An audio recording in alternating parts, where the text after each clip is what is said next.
Enough time has passed. The break is over. Kagurabachi is back. So let's get straight into chapter 90. All right, so chapter 90 is titled Kiri, and we pick back up in the middle of this hallway scuffle between like the 12 different people that are here right now. And Yura and Aruha are still literally mid-clash of their blades. So we pick up with Yura yelling out, "Y'all go on ahead," talking to his other Hishaku members that he's with there. And Best Gina says, "All right," and he throws out this little marble that starts to explode into root sorcery. And as it does, Yura says, "Call Hikotu too. Other than that, proceed with the operation." And we see this root sorcery now completely block off the hallway, basically separating Yura in his clash with Aruha from the other Hishaku members, essentially buying them time to go continue the operation. We then cut to Hakuri, who says, "Operation, so they do have a plan." And Kiri says, "Well, they do have allies on the inside." And she looks across the hallway at this woman who has been pursuing Hakuri, this Kamunabi traitor. And I'll show who I'm talking about in the next image. But Kiri looks at her and says, "So, how long have you been a Hishaku lackey?" The woman says, "I'm no lackey. We just happen to agree.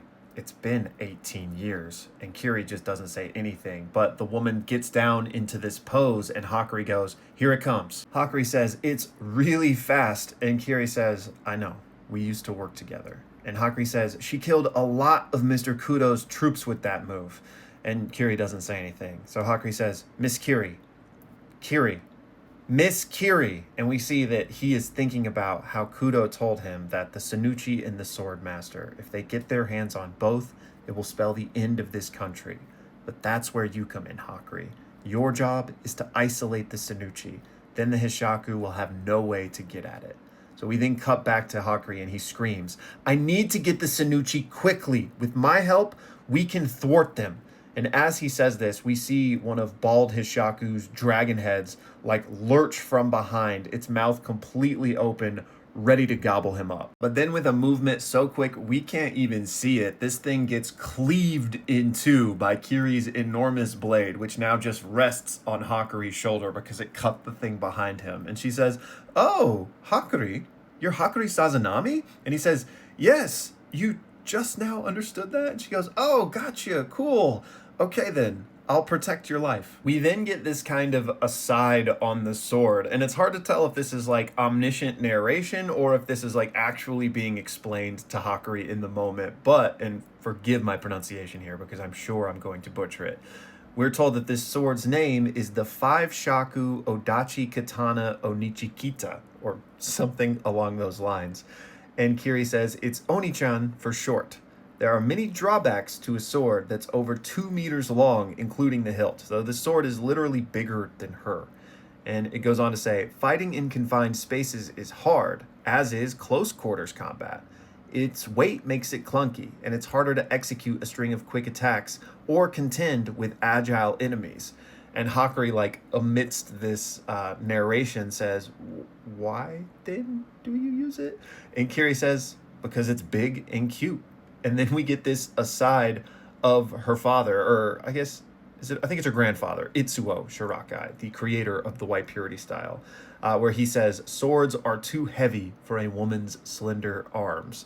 And so then the narration continues and says, "Also, it's to make sure that that old goat rues his words in hell.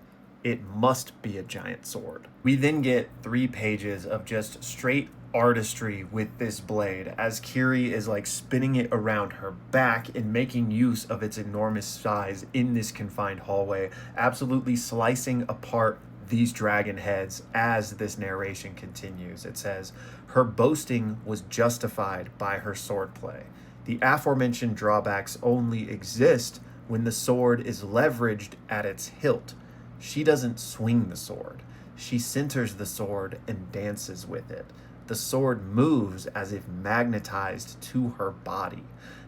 She not only nullifies its drawbacks, but also uses the length to her advantage, almost as if the giant sword is on a rampage of its own." All the while, we see that Homegirl is still just posed up, ready to strike, waiting for her opportunity, but she's thinking to herself, impenetrable. Like there is no opening in Kiri's style right now. We then cut to Iruha, who is still mid-clash with Yura, but his eyes are darting behind him, keeping tabs on the Hakuri and Kiri situation. And we see that he has this memory, this flashback of when he and Kiri were younger. And a young Kiri says, Iruha, I wrote my wish. And Iruha says, oh yeah? Well, let's go see. And we see that there are these pieces of paper hanging from this plant where wishes are written. I presume this is some tradition that I'm unfamiliar with, but maybe you guys could let me know in the comments. But anyway, Iruha goes up to read Kiri's wish, and it says, I will destroy the white purity style. And Iruha says, this is more like a declaration, not exactly a wish. But then he thinks to himself, destroy the white purity style, including me? We then cut back to the present where Yura says, distracted, and Iruha, still looking back at what Kiri is doing, says, nice. And then we see their clash continue. They throw blades, and then Yura even throws a kick at Iruha. And then all of a sudden we see both Iruha and Kiri react to something weird happening with their bodies. And Iruha thinks to himself, wait, what? I feel so heavy all of a sudden. And Yura kind of smiles and says, that's what you get when you destroy a lucky charm. And Iruha thinks to himself, oh, those dancing dragon heads. It's some kind of sorcery that punishes people that attack it. Kiri thinks to herself, it feels like my body is weighed down. No wonder those things were so easy to slice. So that's how it works. Sure, I can still move now, but I've only dealt with about half of them.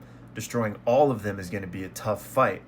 And that's probably what that woman is waiting for. She intends to wait until I've been fully slowed down by these things before she strikes. We then see a bunch of these dragon heads swarming at her, and she says, first things first. And she does like a back handspring off of Hakuri's head. So she like flies up in the air. And as she does, she carves the ground beneath Hakuri. So basically doing the exact thing we saw her do when she first entered this scene by coming down from the floor above.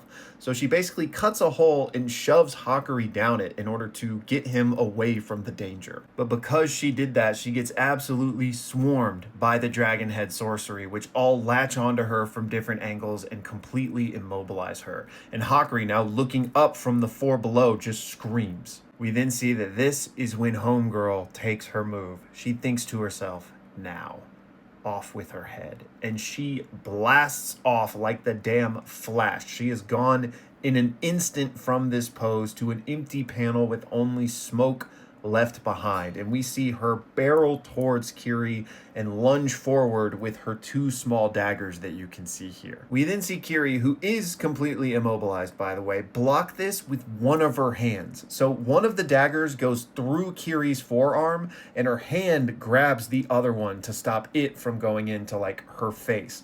So she's blocked both of them, even though one of them is currently through her arm.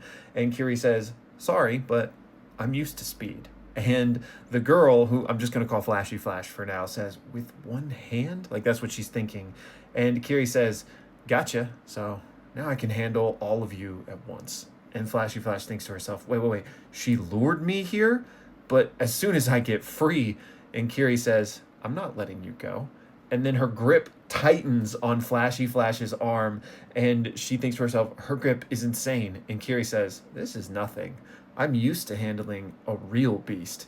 And then we see her other free arm, which is still wielding her massive blade, starts to twist. She then starts to do this exact same maneuver with her free arm, carving a hole beneath the space where they stand. But then with a final stroke, she brings the blade down and impales all of the dragon heads and Flashy Flash in one single strike like a damn kebab. And then all 5 of them plummet down to the floor below next to Hakuri. Like, this was insane. And she kind of looks up at Hakuri and smiles and says, all right, let's get moving. And Hakuri is like, Kiri. But then before they can even take a sigh of relief, Hakotu is just there with his arm on Hakuri's shoulder. And he says, hey, where's Iruha? And that's where the chapter ends. Are you kidding me, man? I'm telling you, this man's aura needs to be studied. He needs to be arrested, okay? He has too much. And I just need it to be known that I'm a day one, okay?